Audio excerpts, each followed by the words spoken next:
these experiences are what got me here. I don't think where I was at in life I would have. It's like, God, the Mm. universe sent this like for me to carry me through this stage of my life because I was just orphaned in my mind, you know. Because in the beginning was all these shame survival things about just breaking through, and at the end it was about gifting and calling, and the messages went from specifically personal to me to this is for the group. This is all of us. This is for, Mm. and that whole arc was wild to see, but it's also see that was also the arc of my healing, personal healing, and also my truer identity coming out. And it was What brought you into the field in the first place? well, one is because I've gotten to know you and um through the certifications and things, it was like already um a deep trust and respect, and just and I just like, when we're all together, I just love it, right? It's just like the best energy, the best, people, you, the best person who I love. And um there was, when you said it, it was like, yeah, I wanted to do it. I would have said yes, but there was something else about it too. It was more like a intuitive, like definitely.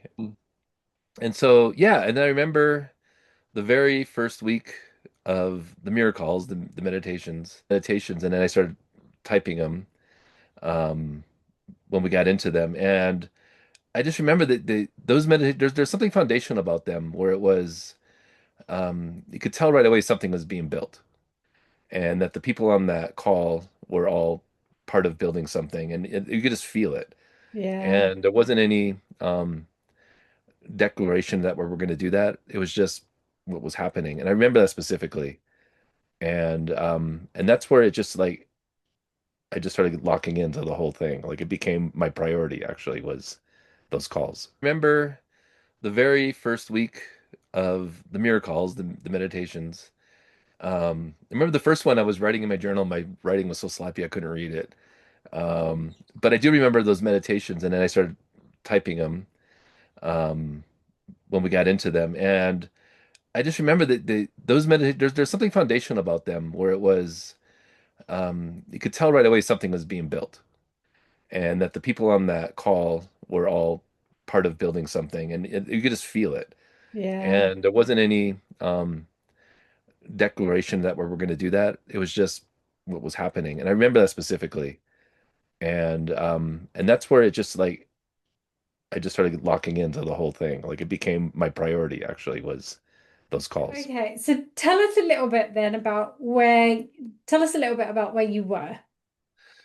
Yeah, so I had just closed my restaurant that had done super well. It was like, international press and Time Magazine, all that, like this amazing place. And then we went bankrupt. And Because of so, COVID. because of COVID, Yeah. yes. And the results of COVID, and it just was a slow trickle. And then one day I was like, we got to close this. Um, and that sucked because I built for this, business after business to create this, and this is it. And then I'm going to retire from this, sell it, all that. And then it was gone, but it means all my savings are like my it's gone. And so I was in that place. And also, I was in this trying to return to what I did before restaurant stuff, not because the restaurant closed, but I was already in that process. And that's why I was getting involved with the Mind Valley certifications, where I met you, and really trying to create and start that business. And at first it did really well, then it kind of just started waning, the coaching thing. But I think there's reasons for that because I was supposed to be directed elsewhere. And so when I came on though, I was just really um like freaked out. My nervous system was completely shot, completely feral nervous system from all of that. And all of this stuff was coming up. I was trying to process. It was like mostly identity work, like who am I?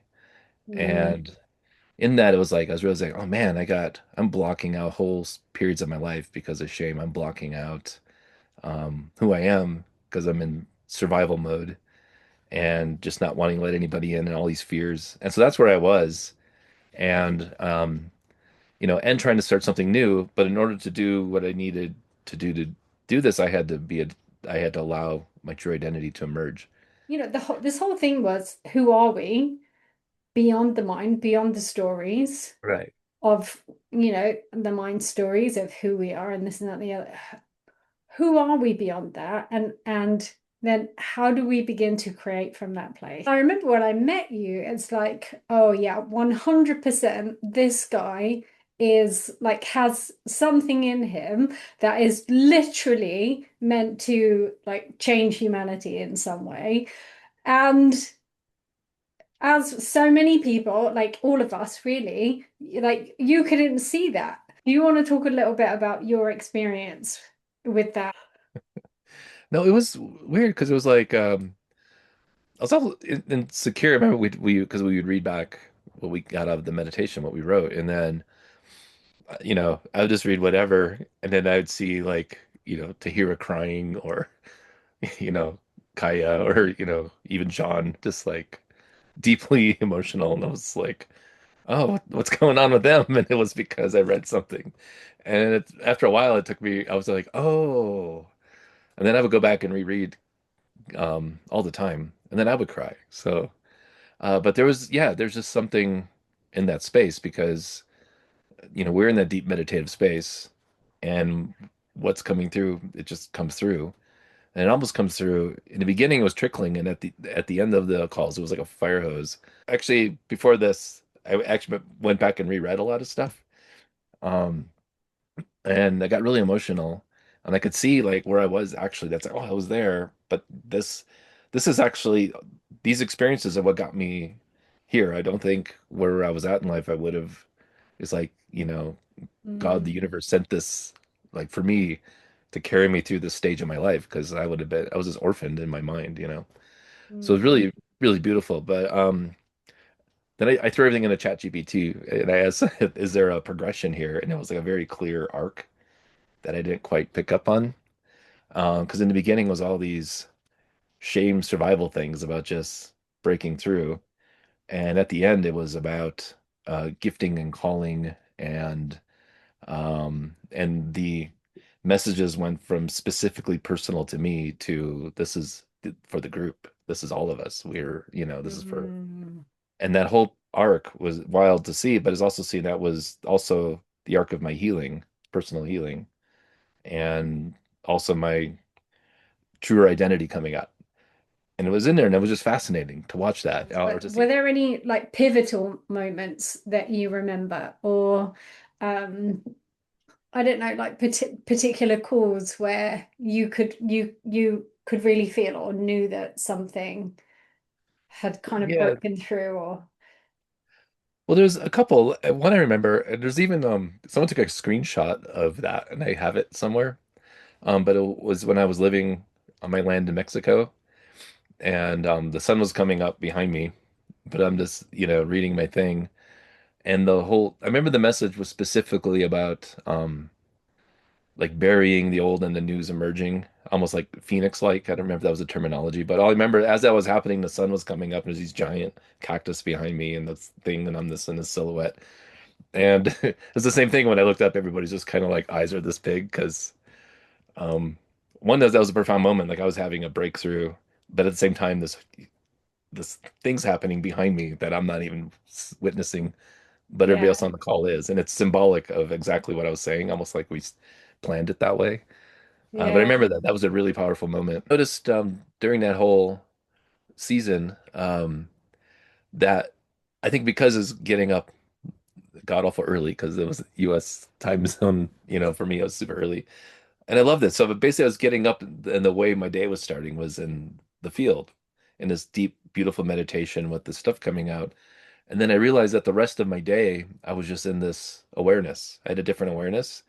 And I think that's where I would see a synchronicity where I might have missed it, or I would see Mm, something. And less of it was just completely outside of, but I got, it was like someone just giving me something, like a gift. That'd be like wow, but then I could tie that into that's a gift from the universe, that's encouragement, that's answering prayers and all of mm, it. And it was just being more aware, just and staying in that awareness. mm, So that was a big thing, and also learning.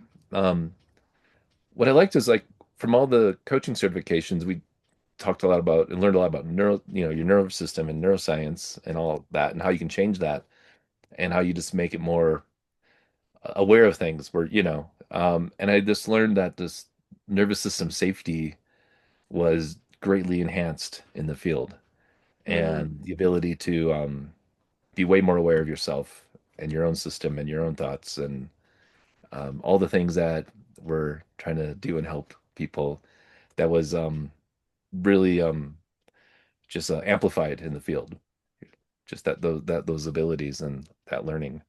Yeah, But yeah, plus, yeah. you would keep teaching it too, which was great. It was just Mm. reinforcing that. I think it's not until you do this work that you realize for how long you have felt unsafe. And I could probably say that for everyone, like Yeah. including myself. It's like you don't realize that you're operating most of the time from a sense of things are not going to be okay. I'm like under threat in some way. And obviously it's so unconscious that you don't even realize it. But it's not until like you're so held and your body is so relaxed and so tuned in to the safety that is our innateness, uh Hmm. and the innate fabric of the universe is safety, right, and love. And when you start feeling that, not just once or twice, but like over and over and over, and not just in yourself, but in like the collective field that's Yeah. that's created in that space, that it's and it's like, oh, this is what we're designed for. Yeah. Like we're not supposed to be like living how we are. Like this is what we're designed for. Like this is what's available to us. That's exactly. And that was the contrast. That was amazing because you're like, oh, this feels so natural, and everything else is always. And you also brought up too is like the rest of the cohort. Everybody is so amazing, and so you're like I'm held by, you're held by, God, but you're also held by all these amazing people just holding you, and yeah, and friends for life. Like we're stuck with each other for life now, which is. What have you discovered about your identity? Like, who is Todd beneath all of the noise? Yeah, that's a great question. Also, there's a moment too where I was whining about something, and you just cut me off and you go, you know what? That's an old story. I don't want to hear that one anymore. Yeah, because they get boring. I know. It's You're like just like, boring. it was like, I'm like, oh, yeah, she's right.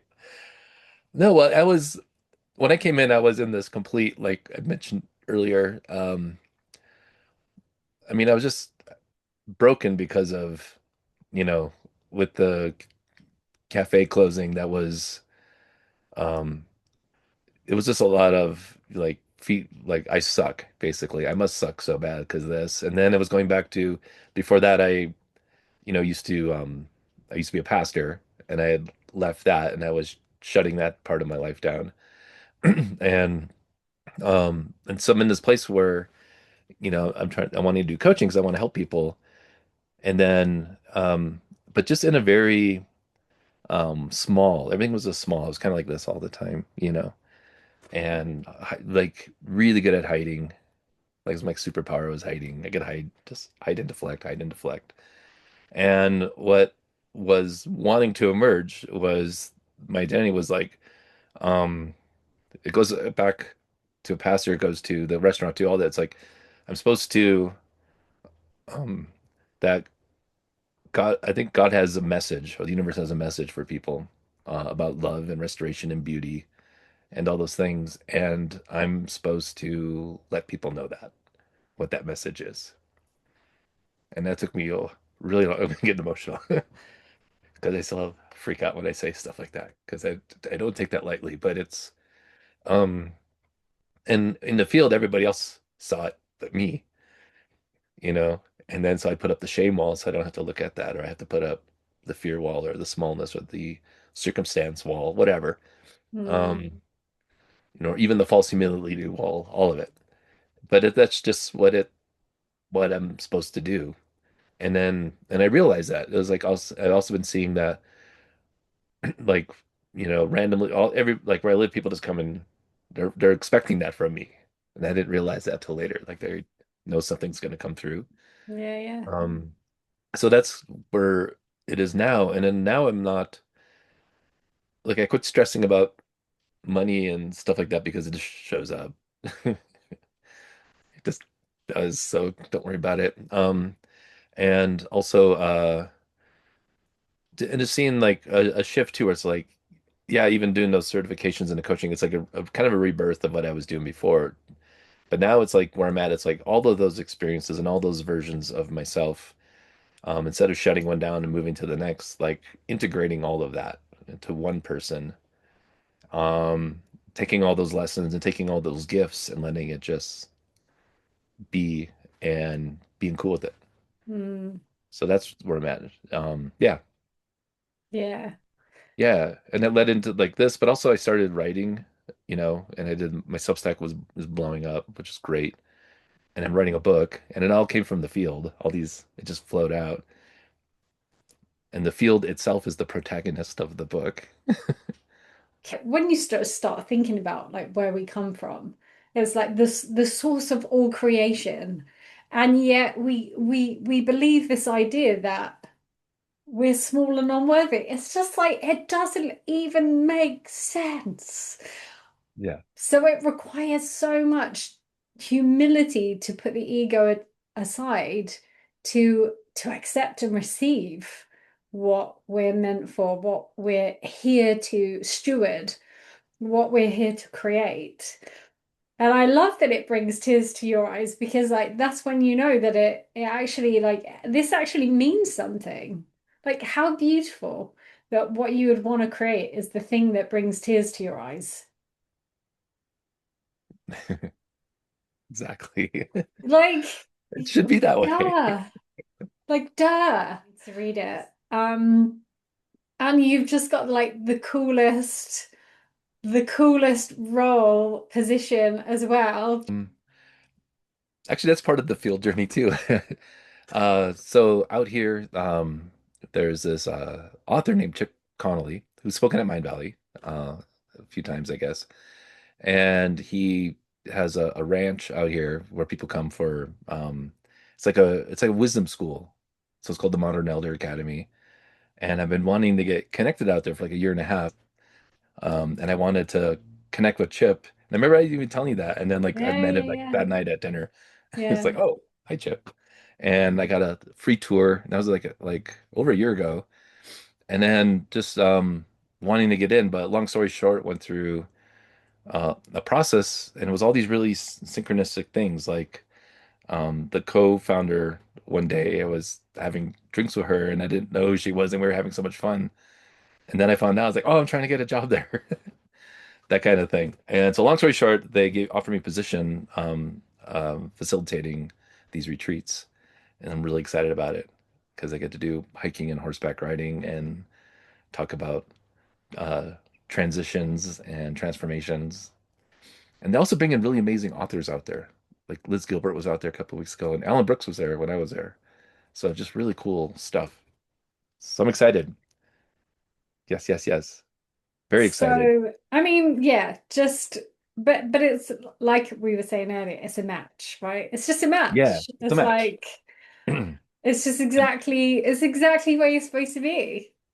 Yeah, and they have a campus in Mexico, right next to my land in Mexico, from the previous story we are talking about. And it's just all there. And I actually know a bunch of people out there. So it's just fun. Um, another important part of it is doing it in the cohort with others. How would you describe that Yeah. experience? There's something amazing about it. And it's that, we're a bunch of people from very different walks of life all over the world, right? And that in this moment, when we're sharing it, there's also, in addition to just these, like each person when they speak and they share, it's beautiful. And I used to always joke, it was like everybody becomes Rumi, for about 10 Mm, minutes. And it's like this incredible, beautiful, imagery or words or messages come out that they just make you cry. It's absolutely beautiful. But what I noticed was that even though each thing that was being shared was kind of specific to the person, there was still an underlying theme. And a lot of times, something I would say would be something, Kayla would say, it would be something Sean would say, or it'd be it'd be like this total cohesive thing happening that there's no way that should be happening, Yeah. but it was. And and to me, that was just like this. Um, there's spirit there, and spirit's giving a message. And part of the message is here, and part of it's here, and part of it's here, but it's all part of the same message. And Mm. that used to blow my mind. Um, and I just, yeah, my favorite thing was just really to listen to everybody else. I just close my eyes and be just get lost in what they were sharing because it was beautiful. I tell you what, I want to read this one because this was for the circle, just because I pulled it up because that's all I got. Um, so this one is May 25th, 2025. It says, here, in the rushing sound of wind and rain upon my shelter, I feel a stillness within, not silence, but sacred presence, a stillness of love, of becoming, of calling. We have been brought here together not by chance, but by the whisper of desire, by the deeper longing of the soul. We come to this circle not to strive, but to surrender, to sit in reverence, to listen as Spirit speaks through a common voice rooted in the alignment and love. Together we are called to be a beacon of light in a darkened world, a balm for the scorched, a cup of living water for those who thirst beyond, beneath the sun. We are called to heal together, to uplift one another in becoming, to open and see what light is revealing in this hour, for this generation, for this sacred time. Trust in its unfolding, rest in its love, feel in its safety, receive in its empowerment. Ideas, visions, places, they rise in each heart, but their root is in love itself. Let us remember love is eternal, love heals, love permeates and restores all. To me, that's the group. That's our group right there. It's like, That, yeah. that's the field. I That's just love this is the problem when you talk. Nobody can speak afterwards. it. Okay. So what do you think is possible for people? Not only possible for people, but possible for the world, possible for humanity if if and when they begin to create themselves from this place in this way. Wow, that's such a big question. But I think this is what I think. I think um most of the problems of the world are because people are in ego, some ridiculous ego, and or wounded or traumatized or survival, and therefore they act certain ways to, you know, exist depending on, where they're at. And I think that the when you get into this place like in the field, you're in touch with your true self. You eventually get there. You're in I believe you're in touch with source itself. I believe you're, whatever you want to call that, God, universe, Brahman, doesn't matter to me. Um, and when you're in that place, it's like you're almost it's like this kind of oneness takes place. Like so even in the cohorts, it's almost like we're all uniquely ourselves, but we're kind of one in that moment. And we're one with everything. And then when you're in that space and you're safe and the ego is pushed away and you feel that in that emerges like something beautiful. It's like this is the way it's supposed to be. And I think that the real solution to heal the world isn't necessarily politics and all that crap. I think it's people in that place. And the more they're in that place, the more they're going to be that person, and that person's going to radiate, and that's how things change. And Mhm. we would become who we are. And I think our problems in the world right now is we're not who we are. And so we need to be. And that I strongly believe that, and I've Yeah, experienced it. Like those is, definitely experienced it in this yeah, group. yeah, yeah, yeah. It's like the how I kind of feel and see it is that humanity has like such a high destiny, and and it feels like, you're a seed that's planted in Santa Fe, and Lauren's a seed that's planted in Melbourne, and so forth. And of course, what happens is when something grows is that those seeds then get blown into the wind, right? And then Yeah. more seeds get planted. And it only takes a few people to create, just like so powerfully and so lovingly, to set in motion like a whole different possibility for all of it. If you don't think it's a spiritual thing and you're strictly a materialist, your coherent nervous system makes everybody's nervous system around become coherent. So that's science. Yeah. Coherence, even scientifically, would change the world. Okay. Yeah, yeah. So would you recommend the field to someone? That's what I recommended. I just say you can just show up. You just need to be there. Hmm. You just need to be there.